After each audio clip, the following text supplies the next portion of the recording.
కనుక ప్రభు వలలో మనము పాల్గొనక మునుపు లేఖనాలలో పరిశుద్ధాత్మ దేవుడు మన కొరకు ఎలాంటి జీవితాన్ని ఉద్దేశించాడో వాటిని ఫస్ట్ మనం గుర్తిస్తూ మనకి స్పష్టమైన గ్రహింపు ఉండాలి. ఉదయం నేను చెప్పినట్టుగా మనం ఎలాంటి వికల్పాన్ని ఎంచుకుంటున్నాం, మన క్రైస్తవ జీవితాన్ని జీవించడానికి ఎలాంటి మార్గాన్ని, ఎలాంటి జీవితాన్ని మనం ఎన్నుకున్నాం. దేవుని నమ్ముకున్నందున దేవుడు చెప్పినట్టుగా జీవించే వికల్పాన్ని మనం ఎంచుకున్నామా, లేకపోతే లోకంలో మిగతా క్రైస్తవులందరూ జీవించే జీవితాన్ని మనం జీవించాలని వికల్పాన్ని ఎన్నుకున్నామా? ఇవి రెండింటి మధ్యలో చాలా వ్యత్యాసం ఉంది. రెండింటి మధ్య చాలా వ్యత్యాసం ఉంది. అలాగే ఈ రెండింటి మధ్యన ఆత్మలో జీవించే మర్మము దాగి ఉంది. పరిశుద్ధాత్మలో ఎలా జీవించాలా?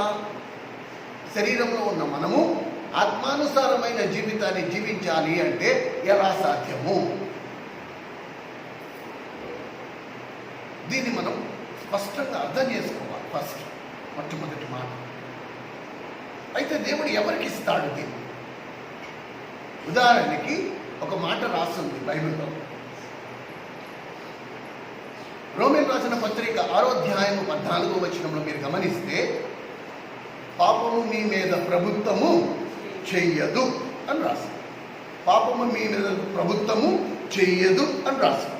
ఈ వచనాన్ని మనం ఎలా గ్రహిస్తాము? ఈ వచనాన్ని మనం ఎలా అర్థం చేసుకుంటున్నాము?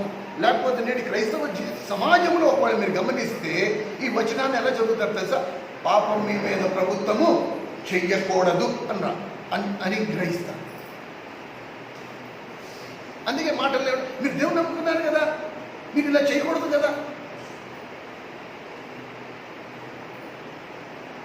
కానీ అసలేమో ఏమనాలా? మీరు దేవుని నమ్ముకున్నారు కదా, మీరు ఇలా చెయ్యరు కదా.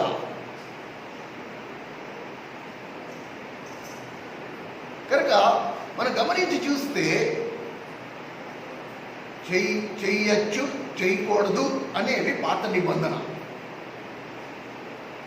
పాత నిబంధనలో 10 ఆజ్ఞలు మీరు చూడండి. మీరు నరహత్య చెయ్యకూడదు,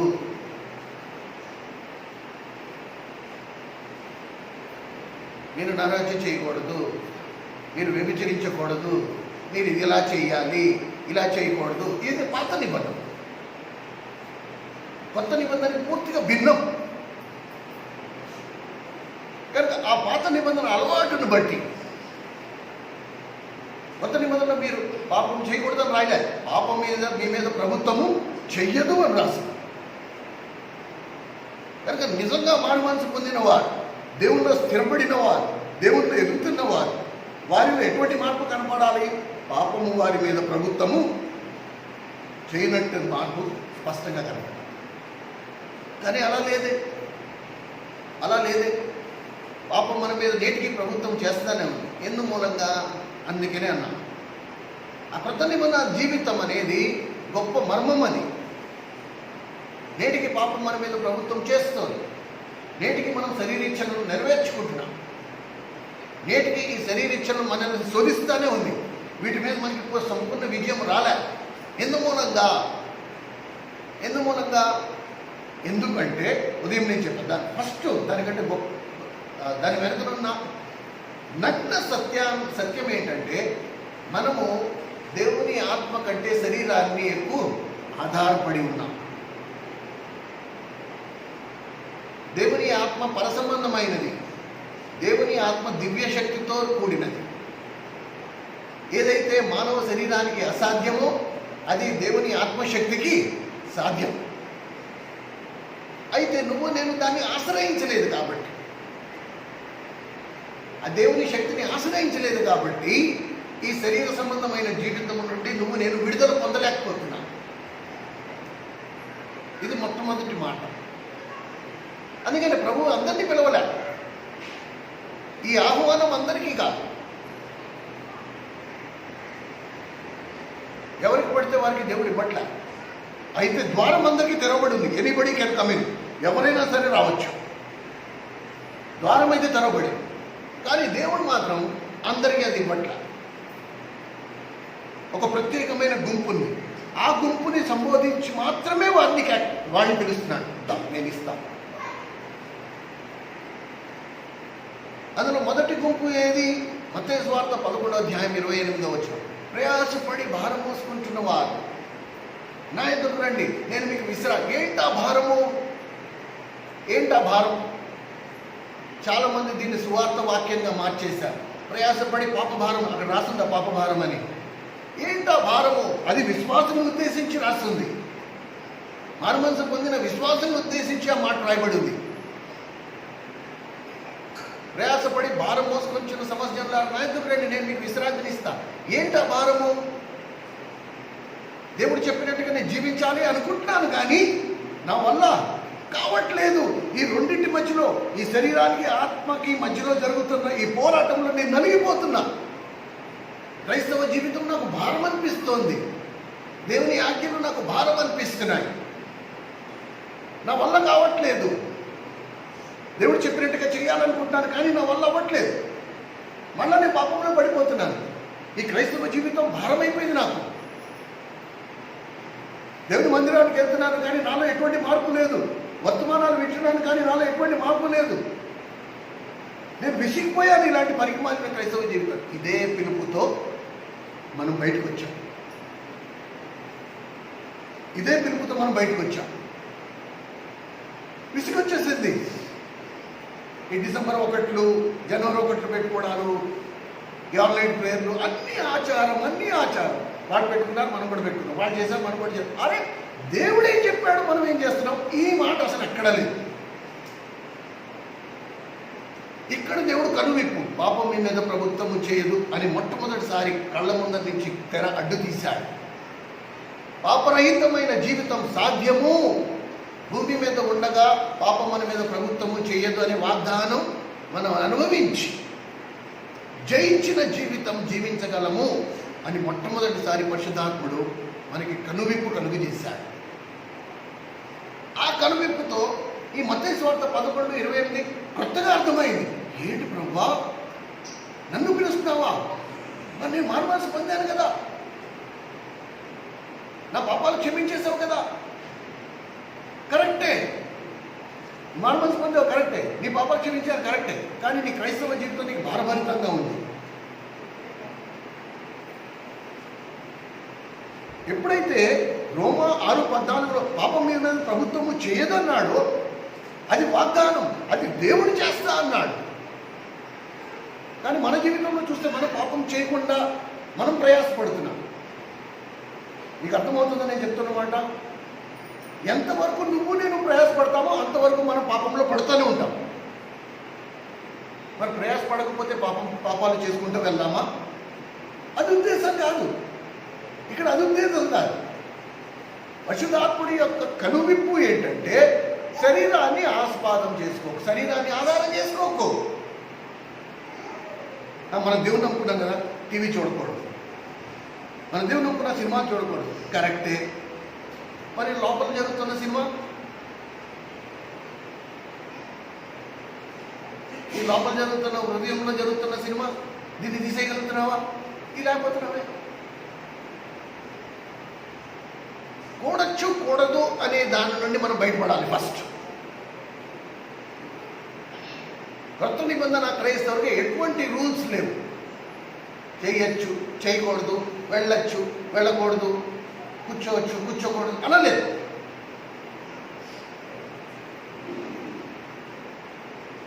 నా ప్రభు మర్యాదకు, నా ప్రభు గౌరవానికి ఏమాత్రం తక్కువైనది చేయొచ్చా చేయకూడదా అనేది నాకు ఏ రూల్ లేదు. దేవుడు, పరిశుద్ధాత్మ దేవుడు నాకు సంపూర్ణ స్వేచ్ఛనిచ్చాడు.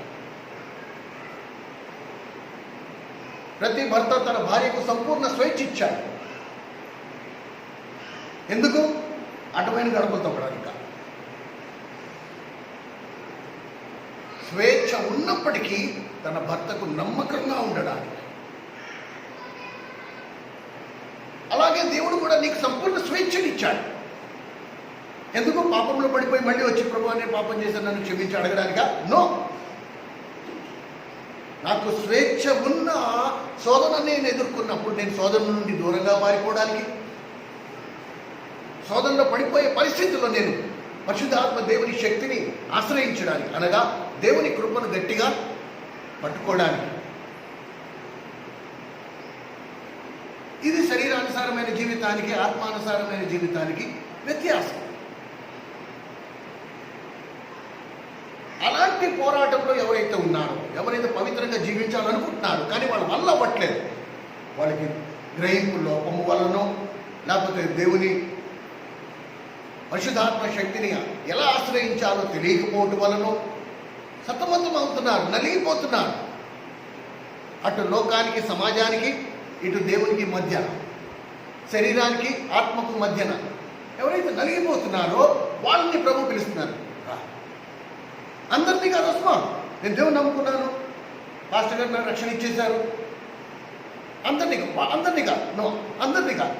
ఎవరికైతే ఆసక్తి ఉందో, ఎవరికైతే ఆ కోరిక ఉందో నేను ప్రభు కొరకు జీవించాలా, ఇది నా పాపిష్టి బతుకు నాకు అర్థమైంది, అలాంటి పాపిష్టి బతుకు నేను జీవిస్తున్నాననే సంగతి నాకు తెలియకుండా అజ్ఞాన స్థితిలో ఉన్నప్పుడు జీవం కలిగిన దేవుడు నన్ను దర్శించాడు.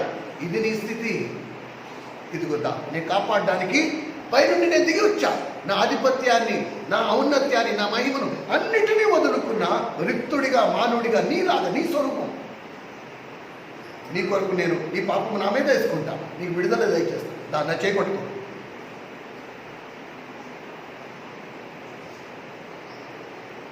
కనుక దేవుని నమ్ముకోక ముందు నీ జీవితానికి, దేవుని నమ్ముకుని దేవుని దగ్గరికి వచ్చిన తర్వాత నీ జీవితానికి ఆకాశ పాతాళమంత వ్యత్యాసం ఉండాలి. ఒకవేళ వ్యత్యాసం లేకపోతే నీ మారు మనసు పొందే విషయం సందేశం. మళ్ళా జాగ్రత్తగా చూసుకో. రోమ 6:14కి నువ్వు సమాధానం చెప్పాలి. దేవుని వాగ్దానం ఏమైంది? ఇది మొదటి గుంపు. రెండో గుంపుని యోహాను సువార్త 7:27 ప్రభువే పిలిచాడు. ఎవరిని? దప్పిగొను వారులారా, ఆకలి, ఆ దాహం ఉండాలి. వాళ్ళలో జీవం లేదు, నాలో జీవం లేదు, ఎండిపోయాను ప్రభువా, నాలో జీవం లేదు, నీ స్వరం వినే అనుభవం నాకు లేదు, నీ వాక్యము గ్రహించే జ్ఞానం నాకు లేదు. దాహం, నీ ఆత్మతో నింపబడాలనే దాహం నాకు ఉంది, కానీ నింపబడలేకపోతే అట్టి వారిని రమ్మనంట. మీరు రండి, ప్రయాసపడి భారం మోసుకున్న వారందరూ రండి, అలాగే తప్పికొన్న వారు రండి, నేను నింపుతా, నేను మీకు విశ్రాంతిని ఇస్తా. ఎలాంటి విశ్రాంతి అనే మాటకు అర్థం ఏంటి? దేవుడు విశ్రాంతిని ఇస్తున్నాడంటే ఎలాంటి? ఆ మాటకు అర్థం ఏంటి? మెత్తటి పరుపు వేసేసి దాని మీద మల్లెపూలు జల్లేసి 2 దిళ్ళు వేసి నీకు శుభ్రంగా జోలపాట పాడతాను, ఆ విశ్రాంతి అనుకుంటున్నావా?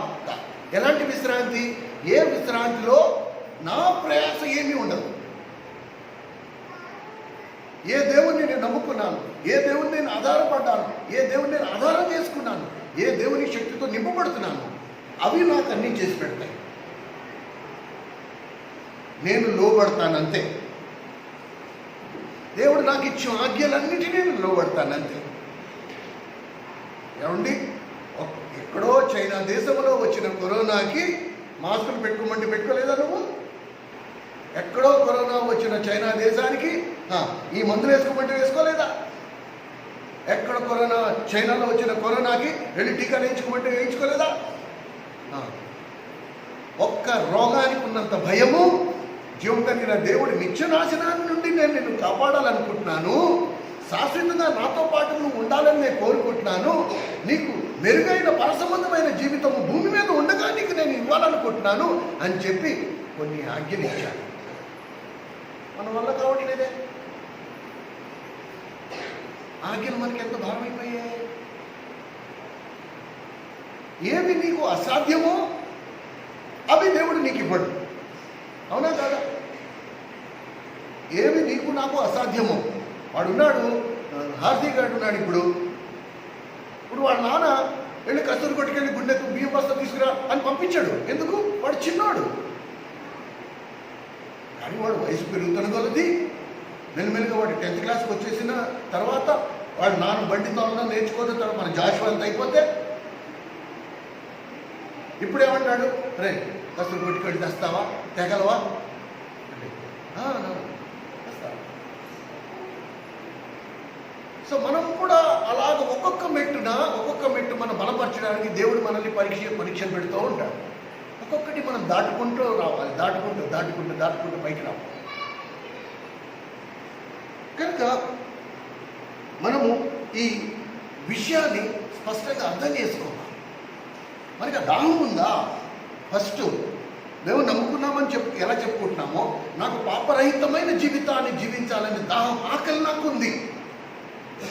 ఆ తపన ఎంతమందికి ఉంది? దేవుడు చెప్పినట్టుగా ఈ చింత ఎంతమందికి ఉంది?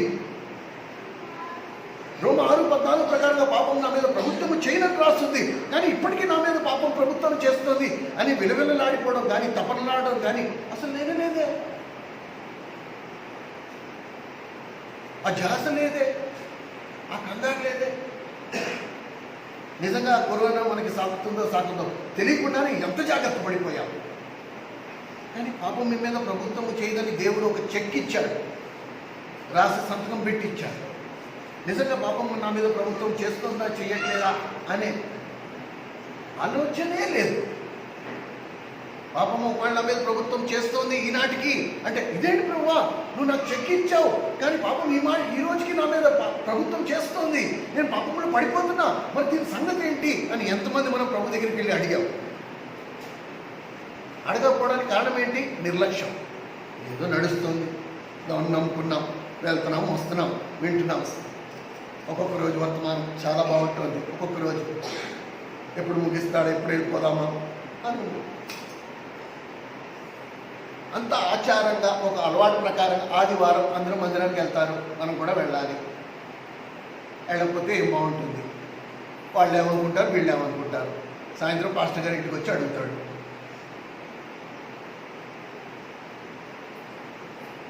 కానీ ఎంతమంది మనం ఓ ప్రభువా నువ్వు అన్నావు పాపం నీ మీద ప్రభుత్వం చేయదన్నావు, కానీ పాపం ఇప్పటికీ నా మీద ప్రభుత్వం చేస్తుంది, మరి ఇంక ఎలాగ నా బ్రతికిలాగా? చిన్న క్యాన్సర్, ఒంట్లో క్యాన్సర్ ఉందని తెలిస్తే డాక్టర్ గారు ఆపరేషన్ చేస్తే నువ్వు బతుకుతావంటారు. ఆపరేషన్ చేశాడు, మొదటి ఆపరేషన్ ఫెయిల్ అయింది, రెండో ఆపరేషన్ ఫెయిల్ అయింది, మూడో ఆపరేషన్ ఫెయిల్ అయింది, 3 ఆపరేషన్లు ఫెయిల్ అయిపోయాయి. ఆపరేషన్ సక్సెస్ కాలే. ఇప్పుడు ఏమంటారు, చాలండి డాక్టర్ గారు 3 ఆపరేషన్స్ ఎలాగో ఫెయిల్ అయ్యాయి, ఇక నేను ఎలాగో పోవాల్సిందే, మీరు అనవసరంగా ప్రయాసపడకండి అంటావా? లేకపోతే ఇంకొక 10 ఆపరేషన్లు అయినా పర్వాలా, నేను సిద్ధం, పోసేయండి, కానీ క్యాన్సర్ వ్యాధి నుండి నన్ను విడిపించండి అంటావా? ఇప్పుడు అర్థమవుతుందా మనం శరీరాన్ని ఎంతగా శరీరాన్ని ఆశ్రయించాం. శరీర విషయంలో మనకున్నంత తపన ఆత్మ విషయంలో లేదు. అందుకే దేవుని పిలుపు నిర్లక్ష్యం పెట్టేశాం. దేవుడు పిలుస్తున్నాడు, రండి నేను నేర్పుతాను అంటున్నాడు, నేను ఇస్తాను అంటున్నాడు, నేను చేస్తాను అంటున్నాడు. నువ్వేం చేయగల, నువ్వురా, నేను చెప్పినట్టు నువ్వు లోబడితే చాలు, నేను చేసి పెడతా. కానీ అది మనకి కష్టమైపోతుంది. మీకు ఒక చిత్రం, ఇవాళ కొన్ని బైబిల్లో ఉన్న కొన్ని చిత్రమైన విషయాలు చూపిస్తాను. పాత నిబంధనలో పాత నిబంధనలో మోషే దేవుణ్ణి ఎదుర్కొన్నవాడు, దేవుని చేతిలో 10 ఆజ్ఞలు అందపుచ్చుకున్నవాడు, కేవలం ఒక్క ఆజ్ఞ మీరినందున పాలు తేళ్లు ప్రవహించు దేశంలో ప్రవేశించే అధికారాన్ని కోల్పోయాడు. ఆ బండని నీళ్ళు అడగమంటే రోషానికి వెళ్ళి ఆ బండని ఒక దెబ్బ కొట్టాడు, పోయి.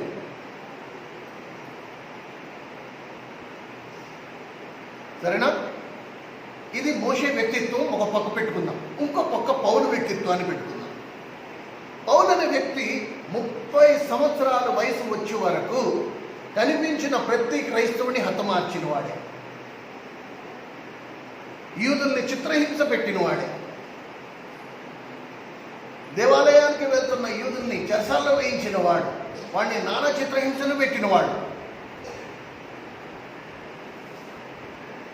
పౌలు. 30 ఏళ్ళకి దేవుడు దర్శించి, దేవుడు తన దర్శనాన్ని ఇచ్చిన తర్వాత అదే పౌలు 65 ఏటకి వచ్చేటప్పటికి ఏమంటున్నాడు? నేను నా పరుగును మంచి పోరాటం పోరాడి తిని, నా పరుగు కడముట్టించి తిని, నా విశ్వాసమును కాపాడుకుంటుని. ఎలా చెప్పగలిగాడు ఈ మాట? How is it possible? పౌల్లాగా నువ్వు నరహత్య చేసావా? పౌల్లాగా క్రైస్తవుని చిత్రహింసలు పెట్టావా? చెరసాల్లో వేయించావా? ఒక విధంగా చూడాలంటే పౌలు కంటే 100 రెట్లు నువ్వు మెరుగైన స్థితిలో లేవా? ఏ సీత గారు, అవునా కదా? పౌల్లాగా మనం ఎవరిని చంపలా, పౌల్లాగా మనం ఎవరిని జైల్లో వేయించలా, పౌల్లాగా మనం ఏ క్రైస్తవుని చిత్రహింసలు పెట్టలా. అలాంటి పౌలే 30 సంవత్సరాలు నరహత్య చేసి ప్రభు దగ్గర పాపక్షమాపణ పొంది అపోస్తుడైన పౌలుగా మారి తన జీవిత ఆఖరికి వచ్చిన తర్వాత ఈ మాట అనగలుగుతున్నాడు. ఏ మాట? మంచి పోరాటం పోరాడాను, నా పరుగు కడముట్టించాను, నా విశ్వాసం నేను కాపాడుకున్నాను. పౌలు కంటే మెరుగైన స్థితిలో నువ్వు నేను ఉన్నాం. అలాంటి మనం ఏమనాలా? మనకెంత టైం పట్టాలా? 30 ఏళ్లలో పౌలు ఆ స్థితికి వచ్చేసాడు. Just 30 years. 60 ఏళ్ళకి వచ్చేటప్పటికి ఆల్మోస్ట్ పౌలు పరిపక్వత్వం చెందేశాడు. ఎలాంటి పరిపక్వత్వం అంటే, నేను క్రీస్తు పోలి నడిచినట్టుగా మీరు నన్ను పోలి నడవండి. ఏంటి పోలి నడిచేది? మనుషులు చంపుకుంటూ పోవడమా? అలాంటి నువ్వు దేవుని నమ్ముకుని ఎన్ని రోజులైంది? నువ్వు మారుమనసు పొంది ఎన్ని రోజులైంది? దేవుని దగ్గరికి వచ్చి ఎన్ని రోజులైంది? ఈ పాటికి నువ్వు ఏ స్థితిలో ఉండాలా? ఏ ఆత్మీయ అంతస్తులో నువ్వు ఉండాలా? అలా ఎందుకు లేవు? ఎందుకంటే పౌలు నేర్చుకున్నాడు.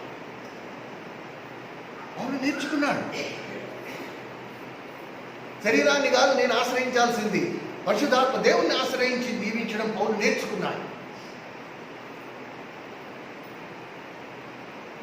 మనం అది నేర్చుకోవట్లేదు. శరీరానికి ఆత్మకు వ్యత్యాసం తెలియదు. ఆత్మను ఎలా ఆశ్రయించి జీవించాలని నేర్చుకోలేదు మనం. పౌలు ఏం చేశాడో చూడండి.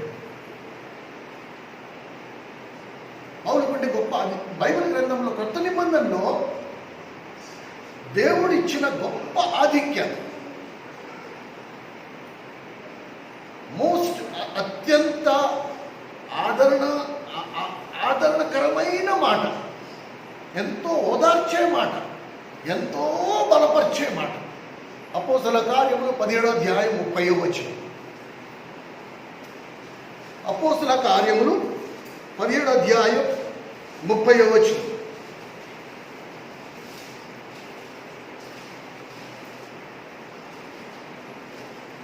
అపోస్తలుల కార్యములు 17:30. పేజ్ నెంబర్ చెప్పండి తీసిన వాళ్ళు. 120వ పేజీ, క్రొత్త నిబంధన 120వ పేజీ, 17వ అధ్యాయం 30వ వచనం. ఆ అజ్ఞాన కాలములను దేవుడు చూచి చూడనట్టుగా ఉండెను. ఇప్పుడైతే అంతటా అందరూ మారుమనసు పొందవలనని మనుషులకు ఆజ్ఞాపించుచున్నాడు. అజ్ఞాన కాలమును దేవుడు చూసి చూడనట్టుగా ఉన్నాడు. ఇది కేవలం నీ పాపమా? కాదు. క్రొత్త నిబంధన జీవితంలోకి ప్రవేశించే అవగాహన నాకు లేదు, అజ్ఞానంలో ఉన్నా. ఇలాంటి జీవితం ఉంది, దీన్ని నేను స్వతంత్రించుకోవచ్చు, నేను కూడా పౌరులాగా ఎదగచ్చు అనే సంగతి నాకు తెలియదు. కాబట్టి ప్రియమైన సహోదరుడా సహోదరి, దేవుడు ఈరోజు మాట్లాడుతున్నాడు. ఓకే, నువ్వు అజ్ఞానంలో ఉన్నావు కాబట్టి నేను చూసి చూడనట్టుగా ఉన్నా. ఈరోజు నీకు జ్ఞానోదయం కలిగింది కాబట్టి, ఈరోజు నీకు స్పష్టంగా నేను బయటపరిచాను కాబట్టి, ఇప్పుడైనా సరే నువ్వేం చేయాలంట? మారుమనసు పొందాలి. ఏ విషయంలో? కొత్త నిబంధన జీవిత విషయంలో నువ్వు మారుమనసు పొందాలి.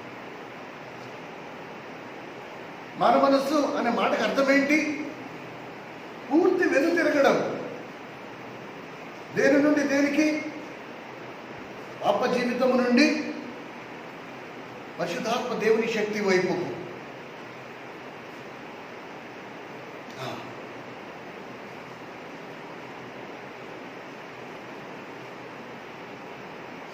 కొత్త నిబంధన జీవితంలో ఉండే గొప్ప ధన్యత ఏంటి తెలుసా?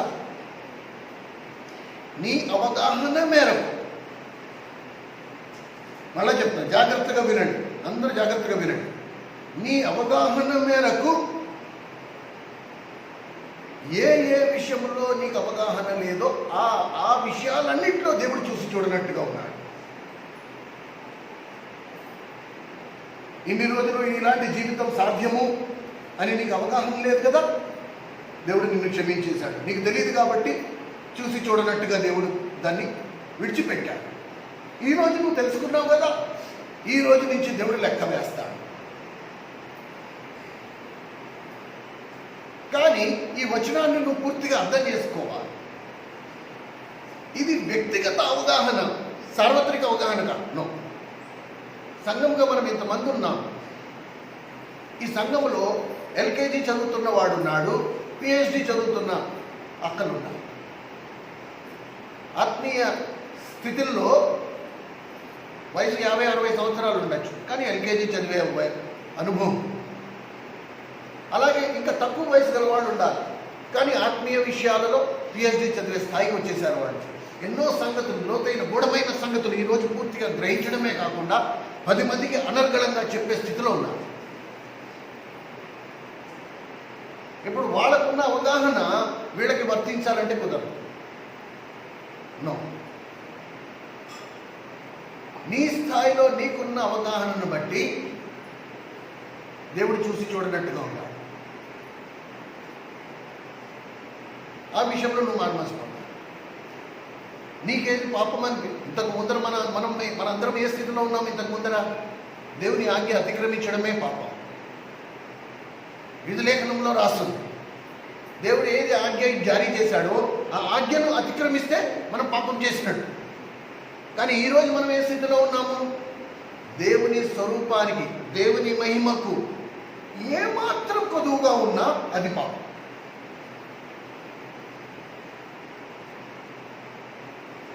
దేవుని స్వభావానికి ఏమాత్రం కొదువుగా ఉన్నా పాపం. దేవుని స్వరూపానికి ఏమాత్రం కొదువుగా ఉన్నా పాపం. ఆజ్ఞ అతిక్రమించడం కాదు. ప్రభు అయితే ఇలా మాట్లాడు, నేను అలా మాట్లాడానా? పాపం. ప్రభు అయితే ఇలా ఆలోచించడు, నేను అలా ఆలోచించానా? పాపం. అందులో ఆజ్ఞలతో సంబంధం లేదు. ఇది ఇప్పుడు మన అవగాహన. అంటే నా అవగాహన ఈ స్థితిలో ఉంది, అందరికీ అది ఉండకపోవచ్చు. అది లేదు కదా అని వాళ్ళు కరెక్ట్ కాదు, నేను కరెక్ట్ అనడానికి లేదు. అందుకని వ్యక్తిగతంగా నువ్వు ఎలాంటి స్థితిలో ఉన్నావో దానిని బట్టి దేవుడు చూసి చూడనట్టుగా ఉంటాడు.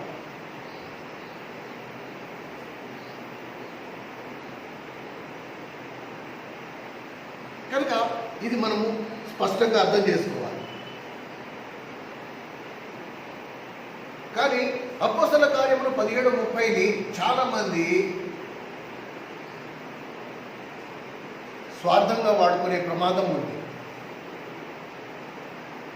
ఇప్పుడు అన్నయ్య గారు చెప్పారు, అజ్ఞాన కాలం ముందు దేవుడు చూసి చూడనట్టుగా ఉండను కనుక దేవుడు చూడదు.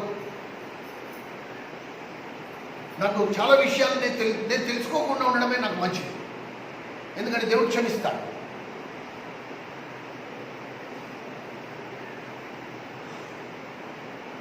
అపోస్తల కార్యములు 17:30 అదే రాశాడు. ఆ అజ్ఞాన కాలం అంతా దేవుడు చూసి చూడనట్టుగా ఉండేను, కానీ ఇప్పుడైతే అందరూ అంతటా మార్మనసు పొందమంటున్నాడు. కాబట్టి నాకు ఒకవేళ తెలియకుండా ఉంటే మార్మనసు పొందాల్సిన అవసరం నాకు ఉండదు. కనుక నేను ఇష్టానుసారంగా పాపం చేసుకుంటూ వెళ్ళొచ్చు, దేవుడు చూసి చూడనట్టుగా ఉంటాడు. ఇది తప్పు. అలాంటి వారికి ఒక వచనం ఉంది. హెబ్రీయులకు రాసిన పత్రిక 10వ అధ్యాయం 26వ వచనం. హెబ్రీయులకు రాసిన పత్రిక 10వ అధ్యాయం 26వ వచనం. హెబ్రీ 10:26.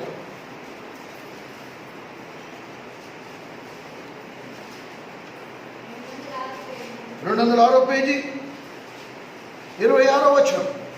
మనము సత్యమును గూర్చి అనుభవ జ్ఞానము పొందిన తర్వాత బుద్ధిపూర్వకంగా పాపము చేసిన ఎడల పాపములకు బలి ఇకను ఉండదు గాని న్యాయపు తీర్పు అగ్నియు. ఇది జాగ్రత్త, ప్రమాదం. ఒకవేళ సత్యమును ఎరిగియు బుద్ధిపూర్వకంగా నువ్వు పాపము చేస్తే మాత్రం ఇక నీకు క్షమాపణ ఉండదు. దయచేసి ఇది రాసి పెట్టుకోండి, ఎక్కడైనా మీకు ఎంతైనా ఉపయోగపడుతుంది. ఏమండి, కనుక అజ్ఞాన కాలం అది దేవుడి చూసి చూడనట్టుగా ఉండేను. కానీ ఇప్పుడైతే అందరినీ అంతటా మారు మనసు పొందడం అంటే తిరగడం, వెను తిరగడం. దేని నుండి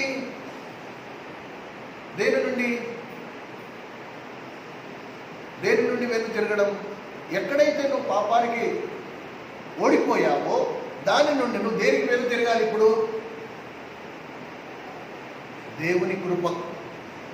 ఏ కృప నిన్ను పాపము నుండి దాటిస్తుందో, ఏ కృప నీకు పాపం మీద విజయాన్ని ఇస్తుందో దాని వైపు తిరగాలి. దేవుని కృప వైపు తిరగాలి. దేవుని ఆత్మశక్తిని ఆశ్రయించాలి. ఏంటి దేవుని ఆత్మశక్తి? దేవుని కృప. అది సమృద్ధిగా అందరికీ ఇస్తానంటున్నాడు దేవుడు.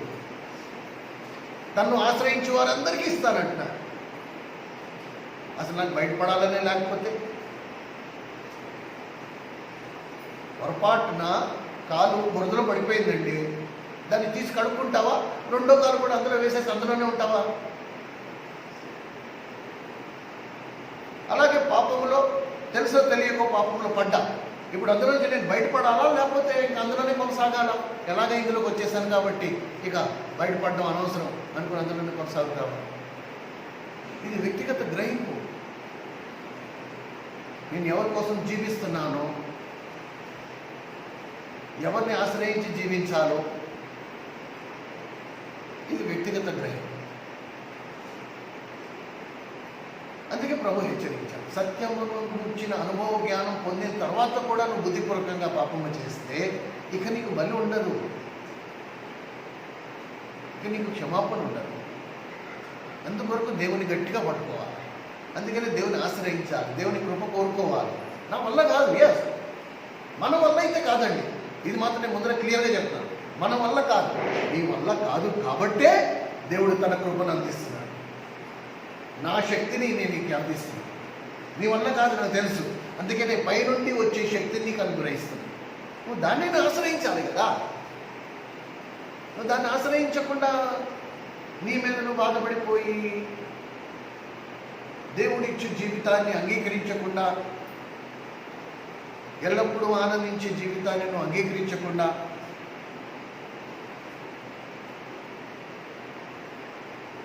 ఇది మనం ఇంకొంచెం లోతుగా ధ్యానించాలి. కృత నిబంధనలో దేవుడు కొన్ని బిరుదులు ఇచ్చాడు. ఈ బిరుదులు అన్యులకి ఇచ్చిన బిరుదులు. ఒకవేళ అన్యుడి విషయంలోనే దేవుడు ఇలాంటి బిరుదులు ఇచ్చాడు అంటే తన పిల్లలకి ఇంకా ఎలాంటివి ఇస్తాడో ఒకసారి ఊహించి చూడండి. నేను అందుకనే రెఫరెన్స్లు ఒకటో రెండో రెఫరెన్స్ చెప్తా, చాలా టైం పట్టేస్తుంది. మొట్టమొదటి బిరుదు ఎవరికి ఇచ్చాడు అంటే శతాధిపతి. అయ్యా, నా దాసుడు అనారోగ్యంతో ఉన్నాడు, నువ్వు చిన్న ప్రార్థన చేస్తే సరిపోద్ది, అడిగి బాగైపోద్ది అంటే నేను వస్తానంటే, వద్దు ప్రభు, నువ్వు మా ఇంటికి రావడానికి నేను యోగ్యుడని కాదు అంటే ప్రభు ఏమన్నాడు? ఇశ్రాయేలులో ఇంతటి విశ్వాసం ఇంతవరకు నేను, ఆ శతాధిపతికి మారు మనసు లేదు, ఆ శతాధిపతి దేవుని నమ్ముకోను లేదు, ఏమీ లేదు. కానీ శతాధిపతితో ఏమన్నాడు? ఇశ్రాయేలులందరిలో అంటే యూదులందరిలో ఇంతటి విశ్వాసం ఇంతవరకు నేను చూడలేదు. మనిషి కుమారుడు భూమి మీద వచ్చినప్పుడు అట్టి విశ్వాసం చూడు నాకు. రెండోది యోహాను సువార్త 1వ అధ్యాయము 47 నుంచి 49 వచనంలో మీరు గమనిస్తే, నతానియేలు అన్యుడు ఫిలిప్పు వెళ్ళి నతానియేలుతో అన్నాడు, మాతో రా, మేము మెస్సయాని కనుగొంటివి, నిన్ను కూడా తీసుకెళ్తాను రా అంటే ఏంటి మెస్సయాన్ని కనుగొన్నావు, ఎక్కడ, ఏంటి కథ, అసలు నాకు వివరంగా చెప్పు ఫిలిప్పు అంటే,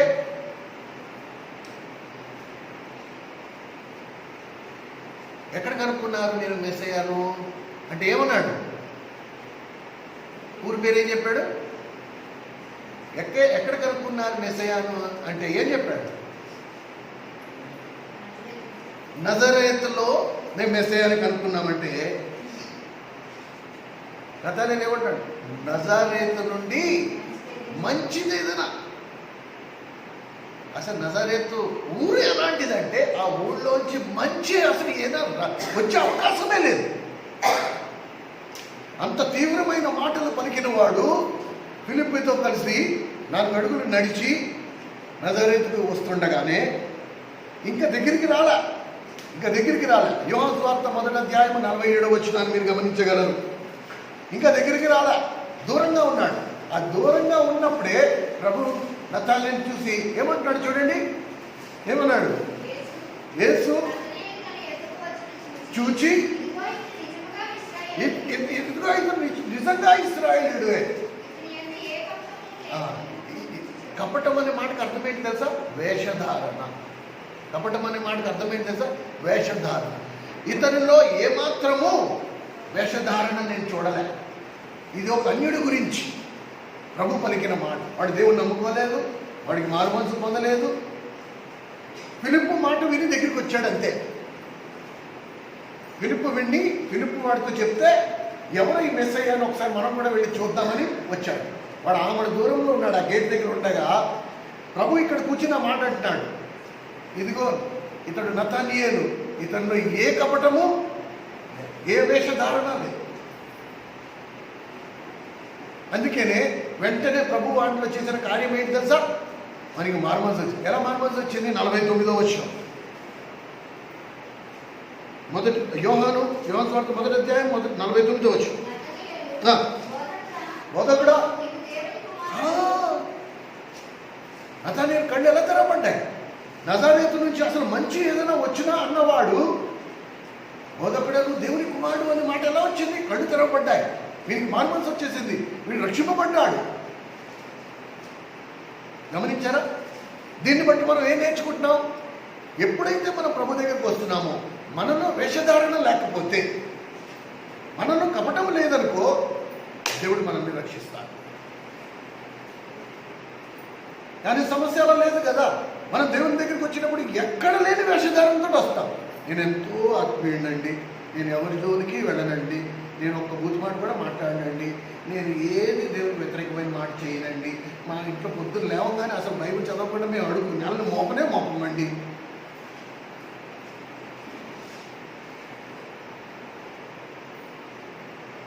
కానీ నతానేలు వచ్చినప్పుడు యేసుగారు వదలనండి, ఇలా అన్ని చేయాలి, అలా జేబులో చేపెట్టుకున్నాడు. రే ఈ నజరేతు నుంచి మంచి ఏదైనా వస్తుందేంట్రా, నాకు తెలీదా? ఈ ఊరు సంగతి నాకు తెలీదా? ఉన్నట్టుగానే ఉన్నాడు. అక్కడి వరకు వచ్చిన నజరేతు వరకు వచ్చిన మెస్సయ్య ఎవరు మెస్సయ్య ఇంట్లో ఉండడం ఇలాగ నటించరా. కరెక్ట్, అలాగే ఉన్నాడు. ఎలా ఉన్నాడు అలాగే ఉన్నాడు. ఏ కపటం లేదు, వ్యక్తిత్వంలో మార్పు లేదు, మాటలో మార్పు లేదు, ప్రవర్తనలో మార్పు లేదు. ఉన్నది ఉన్నట్టుగానే వచ్చాడు. ఇతనులో ఏ కపటము లేదు. కనుక మనం ఎన్నైనా బలహీనతలు మనలో ఉండొచ్చు. ఆ బలహీనతతోనే దేవుని దగ్గరికి వద్దాం. మనం ఉన్నట్టుగానే దేవుని దగ్గరికి వద్దాం. నేను ఇలా ఉన్నాను, ఇది నా పరిస్థితి, ఇది నా పరిస్థితి. నువ్వు కార్యం చేయి, నువ్వు వాగ్దానం ఇచ్చావు, పాపం నీ మీద ప్రభుత్వం చేయదన్నావు. ఇప్పటికీ నా బ్రతుకు పాపంలోనే మునుగు తేలుతుంది. నా తలంపులు పాపం, నా ఆలోచనలు పాపం, నా చూపులు పాపం, నా మాట పాపం, నా వినకడి పాపం. అసలు నేను బ్రతుకుతుందే పాపంలో బ్రతుకుతుంది. ఇది కేవలం నీ ఆత్మశక్తి చేత జరుగుతుంది. ఇది కేవలం నీ కృప వల్లే నేను వీటిని దాటగలను. కనుక నీ కార్యం నాలో నూతనపరచు. విసిగిపోయాను, ఈ జీవితంతో నేను విసిగిపోయాను. ఆ విసుగు నిజంగా నీలోంచి రావాలి అస్మా, నీ అంతరంగాల్లోంచి రావాలి. అన్నగారు అలా చెప్పారు కాబట్టి అన్నయ్య గారి మాటలు ఉన్నది ఉన్నట్టుగా గుర్తుంచుకుని ఇంటికి వెళ్ళిన తర్వాత ప్రభా నేను విసిగిపోయాను, నన్ను ఇందులో అలా జరగదు. ఆ బాధ నేను లోపల నుంచి రావాలి. నాకు మెరుగైన ఆత్మీయ జీవితం నాకు కావాలి ప్రభా, ఈ పనికిమాలిన ఆత్మ జీవితం నాకు వద్దు. పౌలు కేవలం 30 ఏళ్ళండి. జస్ట్ ఇమాజిన్, 30 సంవత్సరాలు క్రైస్తవుని నానచిత్రహింసలు పెట్టిన వాడు, ఎంతోమంది క్రైస్తవుని హతమార్చిన వాడు, క్రైస్తవుల్ని చెరసాల్లో వేసిన పౌలు 30వ ఏటకి మారు మనసు పొంది నా 65వ ఏటకి నా విశ్వాసమే కాపాడుకుంటే మంచి పోరాటం పోరాడి తిని నా పరుగు కడముట్టించింది, నా విశ్వాసం నేను కాపాడుకుంటుంది అనే నోటితో పలకగలిగారు, సాక్ష్యం ఇవ్వగలిగే అనుభవంలోకి వచ్చేశాడు. ఇవాళ నువ్వు ఆ మాట చెప్పగలవా? మంచి పోరాటం పోరాడాను ప్రభువా, నా పరుగు కడముట్టించాను, నా విశ్వాసం కాపాడుకున్నాను, ఇక నేను క్రీస్తు పోలి నడిచినట్లు మీరు నన్ను పోలి నడవండి అని మనం చెప్పగలమా ఆ మాట?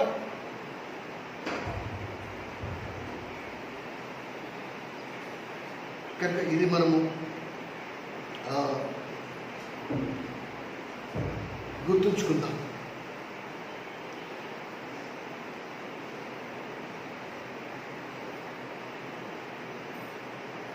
దేని నుండి మనం మారుమనసు పొందాలి?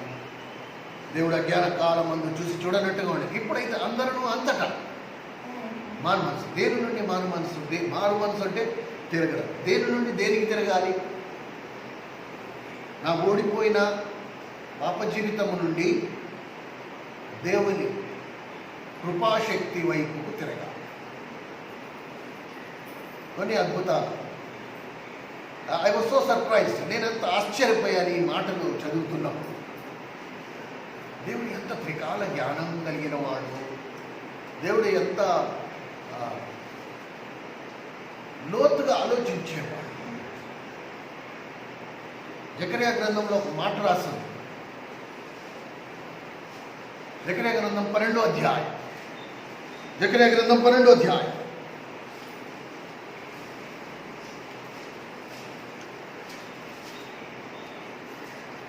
జకర్యా గ్రంథము 12వ అధ్యాయం 783వ పేజీ. 783వ పేజీ 12వ అధ్యాయం 10వ వచనం. జకర్యా గ్రంథం 12వ అధ్యాయం 10వ వచనం.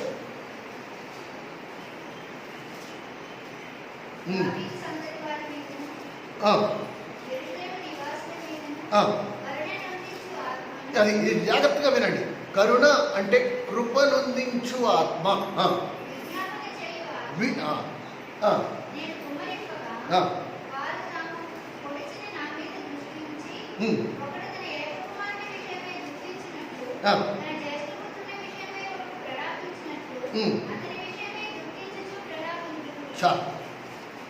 రెండు ఆత్మలు. ఒకటి కరుణ అనగా దేవుని కృప చూపించు ఆత్మ, రెండోది విజ్ఞాపన. రెండింటికి సంబంధం ఏంటి?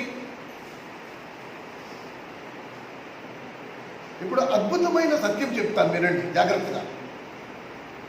ఒక పరిశుద్ధమైన జీవితాన్ని జీవించే కోరిక దేవుడే పుట్టిస్తాడు.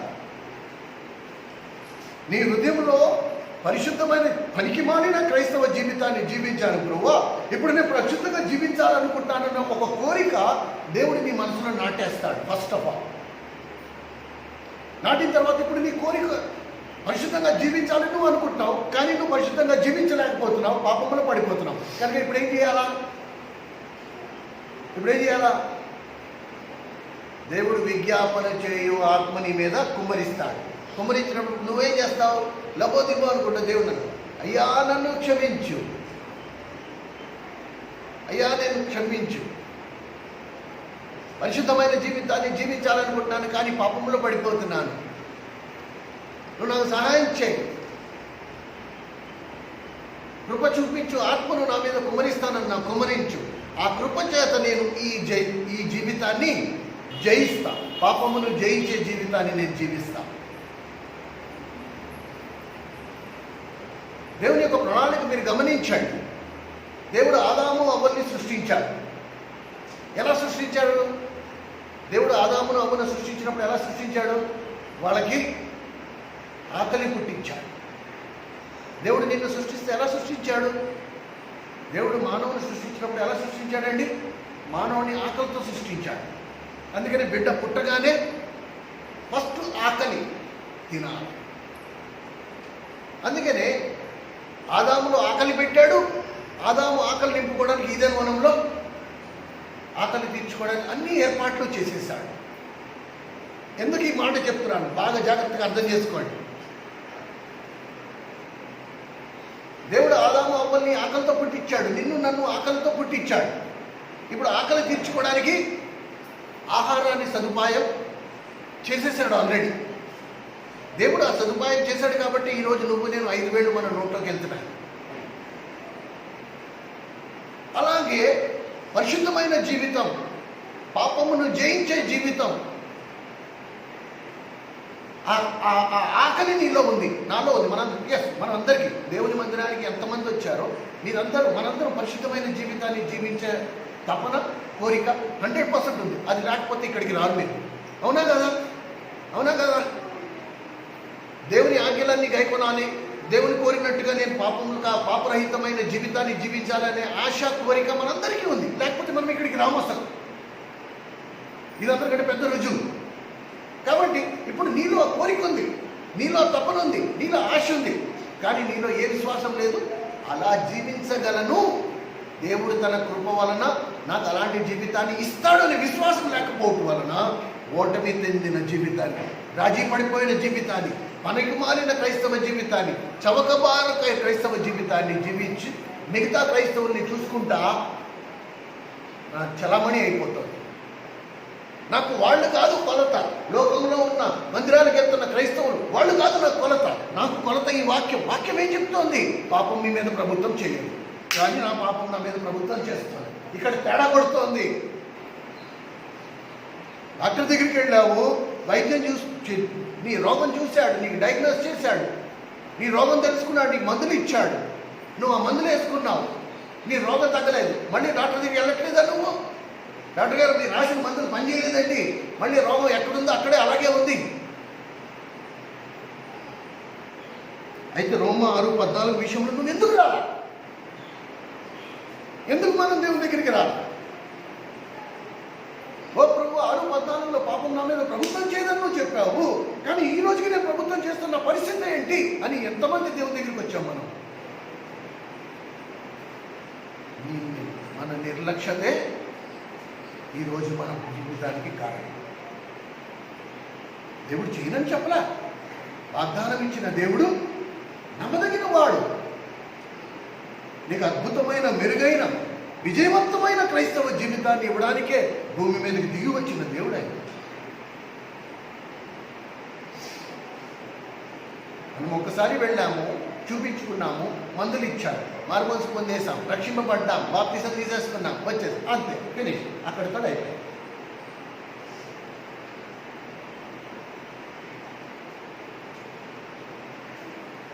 ప్రియమైన సహోదరుడు, ఆ సహోదరి,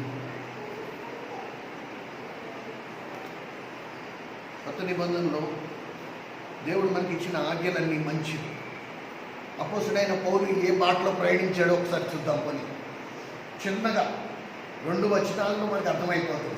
అపోస్తుడైన పౌలు ఎలాగ 30 ఏళ్ల వరకు ఇన్ని చిత్రహింసలు పెట్టాడు, క్రైస్తవుని హతమార్చాడు, ఎంతోమందిని చెరసాల్లో వేయించాడు. అలాంటి క్రైస్తవులు 30 సంవత్సరాల క్రైస్తవ జీవితంలో నేను నా విశ్వాసం మంచి పోరాటం పోరాడాను, నా పరుగు కడముట్టించేశాను, నా విశ్వాసం కాపాడుకున్నాను అని ఎలా చెప్పగలుగుతున్నాడు? మనకి 2 సంవత్సరాలు అయింది, ఇంతవరకు మనకి ఓటమే చెందుతుంది కానీ విజయం రాలేదు. మన పరిస్థితి ఏంటి? సో పౌలు ఏ మాట ఎంచుకున్నాడు? 2 మాటలు మనం కేవలం 2 మాటలు రోమీయులకు రాసిన పత్రిక 7వ అధ్యాయం 14వ వచనంలో పౌలు ఒప్పుకుంటున్నాడు. ఏమని? 137వ పేజీ, 138వ పేజీ, కొత్త నిబంధన 138,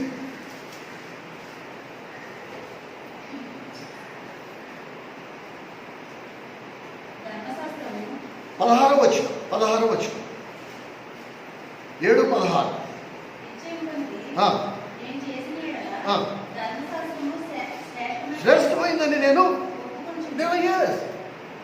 ధర్మశాస్త్రం అంటే ఏంటి? దేవుని ఆజ్ఞలు. ధర్మశాస్త్రము శ్రేష్టమైందని నేను ఒప్పుకుంటున్నా. దేవుని ఆజ్ఞలు నా మంచి కొరకని నేను ఒప్పుకుంటున్నా. అయితే 18వ వచనం, అయితే 18వ వచనం, నా యందు అనగా నా శరీరమందు మంచిదేదియు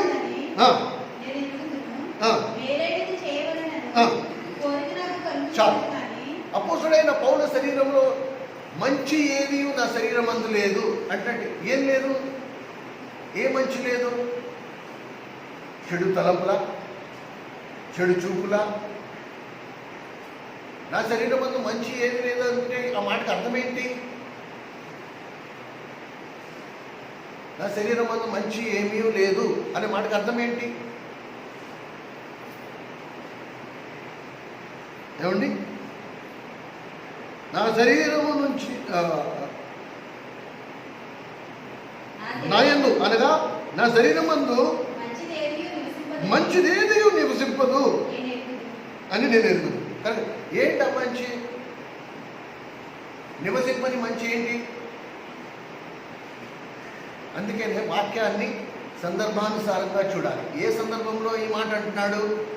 మేలు చేయునది తెలిసి ఉండియు నేను ఆ మేలు చేయలేకపోతున్నాను. అదే మాటలు రాస్తుంది చూడండి, 18వ వచనం 2వ భాగం. మేలైనది చేయవలననే కోరిక నాకు కలుగుతున్నది కానీ దాన్ని చేయట నా వల్ల కావట్లా. కానీ మనం కూడా అంటున్నాం, అరే ఇది తప్పు, ఇది కరెక్ట్ కాదు, ఇది కరెక్ట్ కాదు, ఇది దేవుని వ్యక్తిత్వానికి వ్యతిరేకంగా ఉన్నాను నేను, ఇది కరెక్ట్ కాదు, నాకు తెలుసు, కానీ నేను దాన్ని చేయలేకపోతున్నా. అలా అని చెప్పి బాధపడుతూ అక్కడ అయిపోయాడా? ఇది కరెక్ట్ కాదు, నీకు తెలుసు, నాకు తెలుసు, మనందరికీ ఇంచుమించు దేవుని ఆత్మతో నింపబడుతున్న మనందరికీ తెలుసు మనం చేస్తుంది మంచా చెడా, ఇది వాక్యానుసారమా కాదా, అది తలంపులవని, చూపులవని, మాటలవని, ఊహలవని, ఆలోచనలవని, ఏమైనా కానీ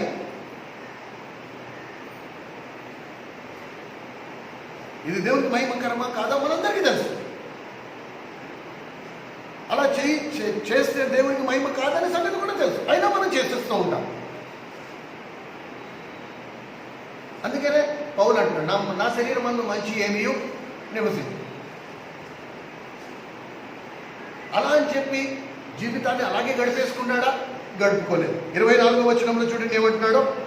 24వ వచనం, అయ్యో నేనంత ఈ ఏడుపు లేదండి, ఈ ఏడుపు లేదు, అయ్యో నేనెంత దౌర్భాగ్యుడను, ఇంటి మరణములకు లోనైన నా శరీరం నుండి నన్ను ఎవడు విడిపిస్తాడు? ఈ ఏడుపు లేదు, ఈ పీకులాట లేదు.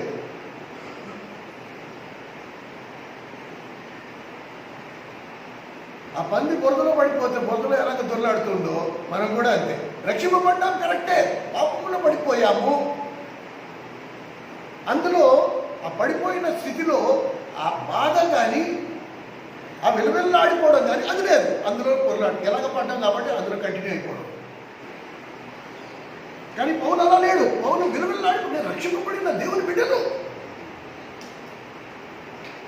ఏ మరణానికి లోనైన ఈ శరీరం నుండి నన్ను ఎవడు విడిపిస్తాడు అని అక్కడ మారు మనసు పొందాడు. అక్కడ దేవుని వైపుకి తిరిగాడు. ఇది ప్రశ్న, ఈ మరణానికి లోనైన శరీరం నుండి నన్ను ఎవడు విడిపిస్తాడు? దీనికి సమాధానం 8వ అధ్యాయం 2వ వచనం. 8వ అధ్యాయం 2వ వచనం, క్రీస్తు యేసునందు జీవమునిచ్చు ఆత్మ యొక్క నియమము ఎట్లనగా ధర్మశాస్త్రము దేన్ని చేయించాలకపోయినో ఎలా చేశాడు? దేవుడు తన కృపను అనుగ్రహించటం వలన, దేవుడు తన కృప అనుగ్రహించటం వలన ఇప్పుడు నేను దాన్ని జయించాను. లేక ప్రతి క్రైస్తవుడు దేన్ని ఆశ్రయించాలా? దేవుని కృపను. నా వల్ల కావట్లేదు ప్రభా, అలా చెప్పి నేను నెమ్మదిగా ఉండను. నువ్వు నాకు చెప్పావు ధర్మశాస్త్రము దేన్ని చేయక చాలకపోయాను, ఈ ధర్మశాస్త్రము నన్ను బాగు చేయలేకపోతుంది, ఈ ఆజ్ఞను నేను పాటించలేకపోతున్నా, వల్ల కావట్లే. అప్పుడు ధర్మశాస్త్రము అతీతమైన వేరొక ఆత్మ నియమం దేవుని కృపను కూర్చిన ఆత్మ దేవుడు మన మీద కుమ్మరిస్తాడు. ఈ దేవుని కృప నిన్ను ఆ పాపము నుండి దాటిస్తుంది, దాన్ని జయించేటట్టు చేస్తుంది. పైనుండి శక్తి రావాలే కానీ నువ్వు నేను ఎంత ప్రయాసపడినా మన వల్ల కాదు, మనం దాన్ని జయించలేము. ఏమండి, పాత నిబంధనలో 613 ఆజ్ఞలుంది. ఈ 613 ఆజ్ఞలు ఇశ్రాయేలుని పరిశుద్ధంగా ఉంచలేకపోయాయి. నో. పాత నిబంధనకి కొత్త నిబంధనకి వ్యత్యాసం ఏంటి తెలుసా? పాత నిబంధనలు 613 ఆజ్ఞలు మంచి చెడులకు తెలివినిచ్చే చెట్టు వంటిది. నరహత్య చేయకూడదు, ఇది చెయ్యండి, అది చేయొద్దు, ఇది చేయకూడదు, అది చేయొచ్చు, ఇది చేయకూడదు, అది చేయొచ్చు. కానీ కొత్త నిబంధన వచ్చిన తర్వాత కొత్త నిబంధన ఎలాంటిది? దేవుని కృప నిత్య జీవపు చెట్టును సాదృశ్యంగా. కొత్త నిబంధన ధర్మశాస్త్రము, దేవుని కృప. ఇలా చేయకూడదు, అలా చేయకూడదు, నేను చేస్తా. పాపం మీ మీద ప్రభుత్వం చేయదు.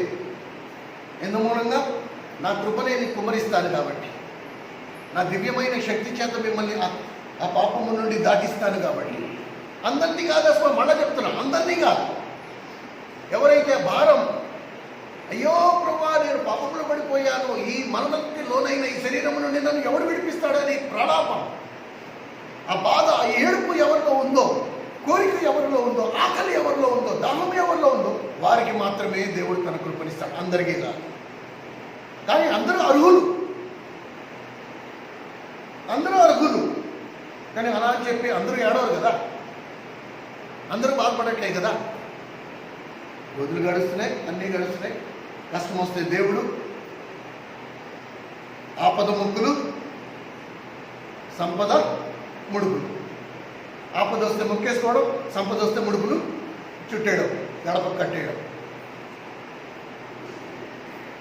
అలాగైతే దేవుని కృప నీకు రాదు, ఇట్ విల్ నాట్ కమ్. కనుక పాత నిబంధనకి కొత్త నిబంధనకి తేడా,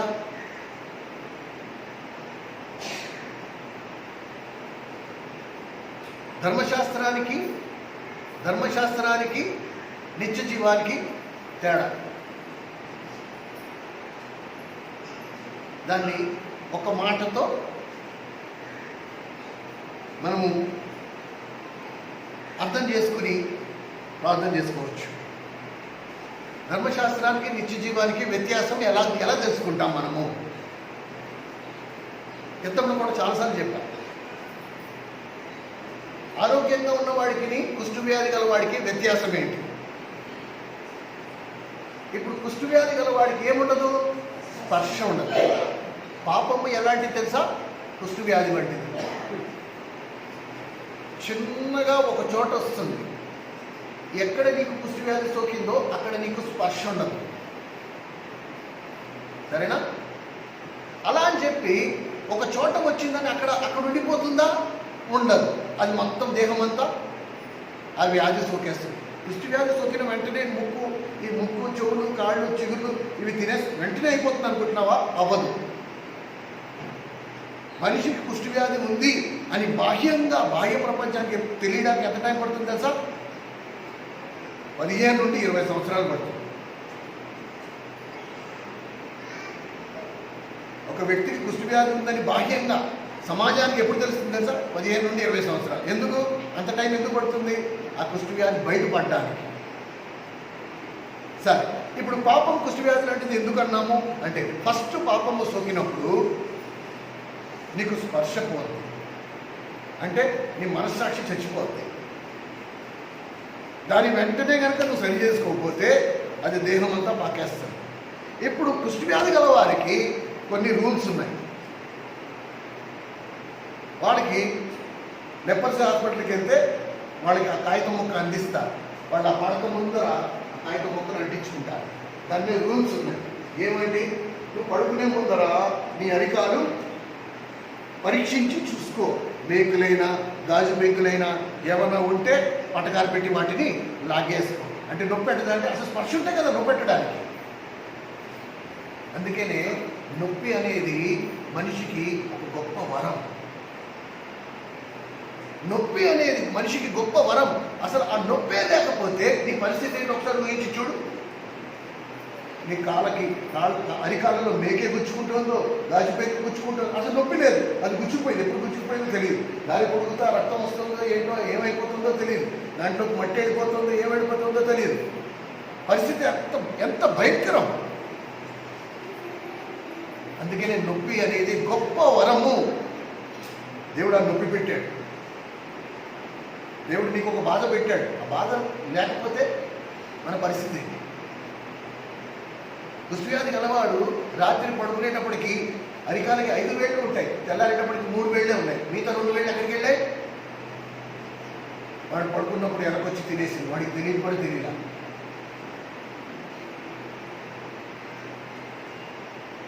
వాడు ఎందుకు ఇవన్నీ కురుపులు వచ్చేస్తాయి? అది దాంతో అవే అయిపోతాయి అనుకుంటున్నారా? లేదు, వాటికి స్పర్శ లేదు. ఎలకలు బొద్దింకలు వచ్చి అవి తినేస్తూ ఉంటాయి. వాటికి తెలియట్లే, వాడి నిద్రలో ఉంటారు. పాపం కూడా అంతే.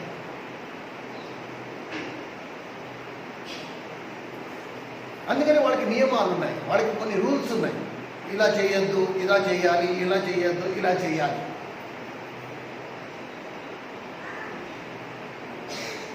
కానీ కొత్త నిబంధన విశ్వాసానికి ఎలాగా? నిత్య జీవం,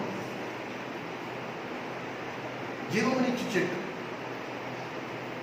మనం ఏం చేయక్కర్లే. పరిశుద్ధాత్ముడు చేస్తాడు. నువ్వు ఆశ్రయిస్తే, నీకు ఆకలి ఉంటే, నీకు ఆ తపన ఉంటే, నీకు ఆ దాహం ఉంటే పరిశుద్ధాత్ముడు చేస్తాడు. పరిశుద్ధాత్ముడు చేస్తానంటున్నాడు. ఇదే వనములో ఆదాము పాపము చేయక మునుపు 2 చెట్లు పక్కపక్కనే ఉన్నాయి. నిత్యజీవపు ఫలం ఇచ్చే చెట్టు ఉంది.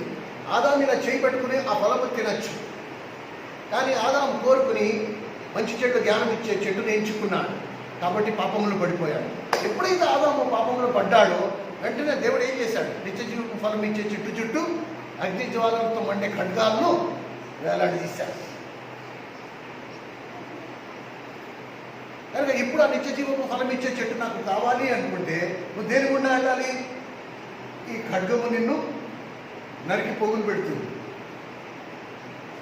కనుక శరీరం పైనుండి కింద వరకు చీల్చబడ్డాలి. అంటే ఆ మాటకి అర్థం ఏంటి? కొండలతో కొట్టించుకుంటే అవుతుందా? లేదు. శరీరానికి ఉండే ఇచ్చలను ఆ ఖడ్గము నరికేస్తుంది. శరీరం కాదు, పురువా ఆత్మ. నిత్య జీవం కావాలి, నేను సదాకాలం ప్రభుతో ఉండాలి అనుకుంటే ఆ ఖడ్గం చేత నరకబడ్డానికి ఇష్టపడాలి. ఉదయం అన్నాడు, ప్రభు నీ చిత్తం నా చిత్తం కాదు, నీ ఇష్టం నా ఇష్టం కాదు, నీ మాట నా మాట కాదు, నేను కానే కాదు, నేను పూర్తిగా కనుమరుగైపోవాలి, నువ్వు నా యందు జీవించాలి. కాబట్టి ప్రభు చిత్తము, ప్రభు ఇష్టము, ప్రభు మాట, ప్రభు పని అన్నీ ప్రభు చుట్టూ నా జీవితం తిరుగుతూ ఉండాలి. ఇది కొత్త నిబంధన జీవితం. This is the new testament life. ఇలాంటిది ఎప్పుడైతే ఈ అనుభవంలోకి వస్తావో అప్పుడు ఎల్లప్పుడూ ఆనందం. పాపం మీద నీకు విజయం వచ్చేస్తుంది. నువ్వు ధైర్యంగా నీ నోటితో మాట్లాడు, నేను క్రీస్తు పోలి నడిచినట్లు మీరు నన్ను పోలి నడవండి అని నువ్వు ధైర్యంగా చెప్పగలవు. పౌల్లాగా నువ్వు కూడా మాట్లాడగలవు. 30 ఏళ్ల క్రైస్తవ జీవితంలో 30 ఏళ్ళు దాటిన తర్వాత మాట్లాడగలిగాడండి. మంచి పోరాటం పోరాడాను, నా పరుగు కడముట్టించాను, నా విశ్వాసాన్ని కాపాడుకున్నాను. నీకు నాకు ఇంకా కొండంత జీవితం ఉంది. ఎక్కడున్నాం మనం? ఆ మాట చెప్పగలుగుతున్నావా?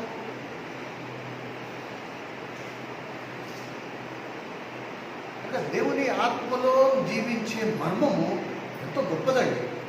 దాన్ని ఇంకా లోతుగా ధ్యానించాలి. పరిశుద్ధాత్మ దేవుడు మీ అందరి మనోనేత్రాలు వెలిగింపజేయుగా.